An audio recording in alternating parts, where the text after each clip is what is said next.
Hello everyone, welcome to my YouTube channel.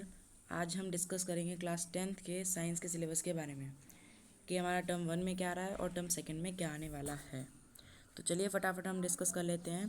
Chemistry में अगर देखा जाए तो चैप्टर 1, 2 एंड 3rd चैप्टर आ रहा है। चैप्टर 1 का नेम है chemical reaction and equation and chapter 2 का नेम है acids, bases and salts and chapter 3rd का मेटल्स एंड नॉन मेटल्स। ये आपका टर्म 1 में केमिस्ट्री से आ रहा है। अगर हम देखें बायोलॉजी में तो बायोलॉजी में आपका आ रहा है चैप्टर 6 लाइफ प्रोसेस। ये फुल चैप्टर आपका आ रहा है। अगर हम बात करें फिजिक्स की तो फिजिक्स में आपका चैप्टर 10 एंड 11 आ रहा है। Chapter 10 life, reflection and refraction and 11 chapter आपका आ रहा है the human I and the colourful world.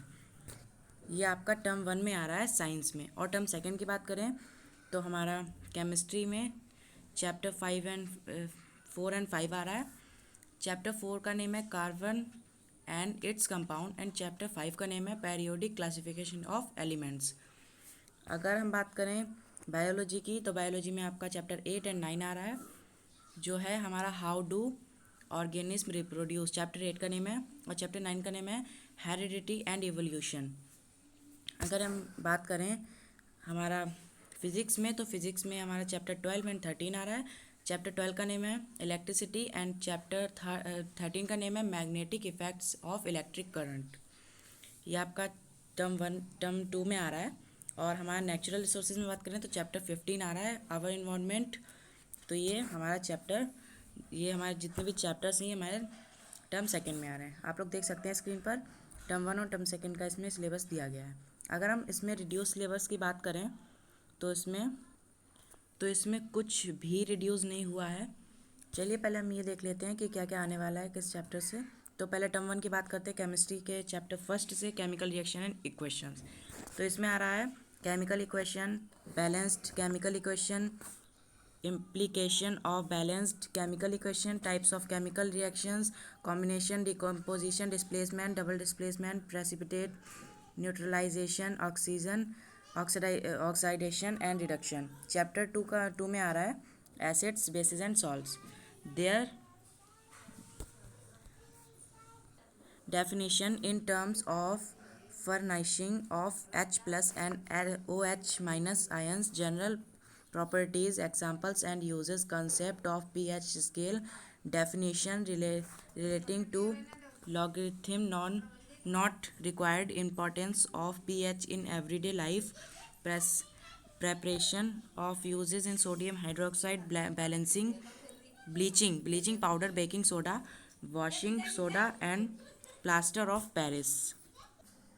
अगर हम चैप्टर 3 की बात करें तो उसमें आ रहा है properties of metals and non metals, reactivity, series, formation and properties of ionic compounds. और हमारा बायोलॉजी में लाइफ प्रोसेस चैप्टर 6 देखा जाए तो उसमें आ रहा है living beings, basic concept of nutrition and respiration, transport and extraction of plants and animals. और unit theme how things work, unit 3rd natural phenomena, light, refraction and refraction. ये आपका फिजिक्स का चैप्टर है। तो इसमें आ रहा है reflection of light by curved surfaces, image formed by spherical mirror, centre of curvature, principal axis, principal focus, focal length, mirror formula, derivation not required, derivation आपके लिए नहीं रिक्वायर्ड है, ये आपको नहीं करने पड़ेंगे। Magnification, refraction, laws of refraction, refractive index, refraction of light by spherical lens, image formed by spherical lenses, lens formula, derivation not required, आपके डेरिवेशन नहीं आएंगे इसमें। Magnification power of a lens, ये आएंगे आपके।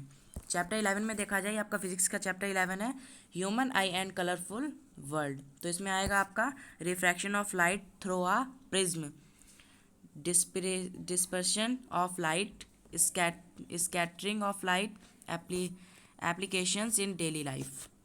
टर्म 2 की बात करें तो इसका हमारा मटेरियल्स रिक्वायर्ड है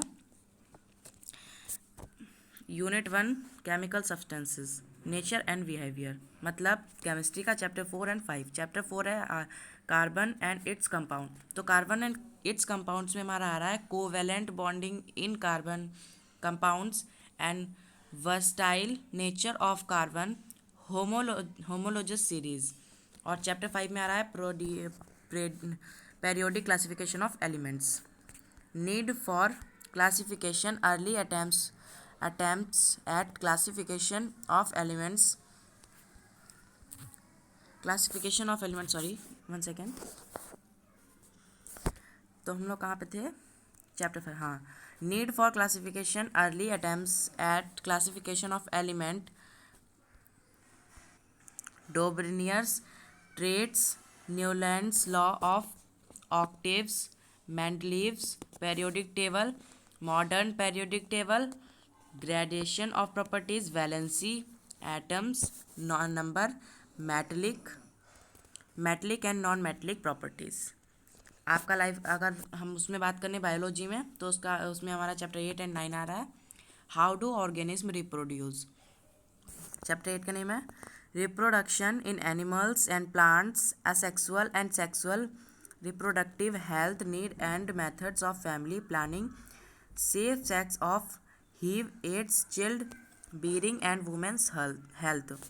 चैप्टर 9 में हमारा आ रहा है heredity of evolution, heredity, Mendel's contribution, laws for inheritance, traits, sex determination, brief introduction.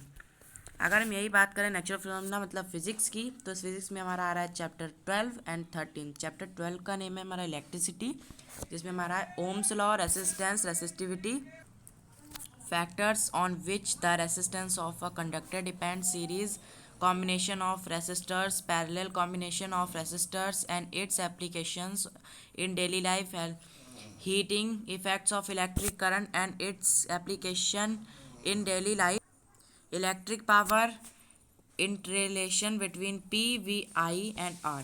Chapter 13 में देखा जाए मैग्नेटिक इफेक्ट्स ऑफ करंट, तो इसमें हमारा आ रहा है magnetic fields lines, fields due to current carrying, conductor field due to current carrying coil और solenoid force on current carrying conductor, Fleming's left hand rule, electric motor, electromagnetic induction, induced potential differences, induced current, Fleming's right hand rule. Theme देखा जाए natural resources. Natural resources में हमारा आ रहा है our environment. Chapter 15 का name है our environment. तो ecosystem, environmental problems, ozone depletion, waste products and their solution, biodegradable and non-biodegradable substances। Okay और चैप्टर 16 हमारा देखा जाए मैनेजमेंट ऑफ नेचुरल रिसोर्सेज। तो ये हमारा चैप्टर ओनली जो हमारे क्लास में इंटरनल असेसमेंट होते हैं ना, उसके लिए ये चैप्टर बनाया गया है। तो उसमें देखिए आपका क्लासेस में जो असेसमेंट इंटरनल असेसमेंट होते हैं, तो उसमें देखिए आप conservation of judicious use of natural resources, forest and wildlife, coal and petroleum conservation, example of people's, participation for conservation of natural resources, big dams, advantage of limitations, alternatives it if any, water harvesting, sustainability of natural resources। तो ये आपका जो class में internal assessment होगा उसमें आएंगे। तो मैंने आपके सारे डाउट्स क्लियर कर दिए हैं इस वीडियो में। और हाँ, एक ज़रूरी बात, इसमें ये टर्म 1 और टर्म 2 जो दे रखा है, ये आपका एनसीईआरटी के हिसाब से दे रखा है। वैसे अगर आप रेफरेंसेस बुक की बात करें तो उसके आपके चैप्टर अलग अलग होंगे। ओके तो इसलिए मैंने बोला 1 2 3 करके, तो आप लोग समझ जाइएगा कि ये एनसीईआरटी के बेस पर ये बनाया गया है सिलेबस। तो अगर आपको ये वीडियो अगर अच्छी लगी हो तो वीडियो को लाइक करें, शेयर करें एंड सब्सक्राइब करें चैनल को। और ऐसे ही हमारी न्यू वीडियोस के लिए हमारे चैनल को सब्सक्राइब कर लीजिए ताकि आपको, और हाँ, बेल आइकन को दबाना मत भूलिएगा ताकि हमारी सारी वीडियोस की इन्फॉर्मेशन आपको फटाफट से मिलती रहे। तो थैंक यू गाइस।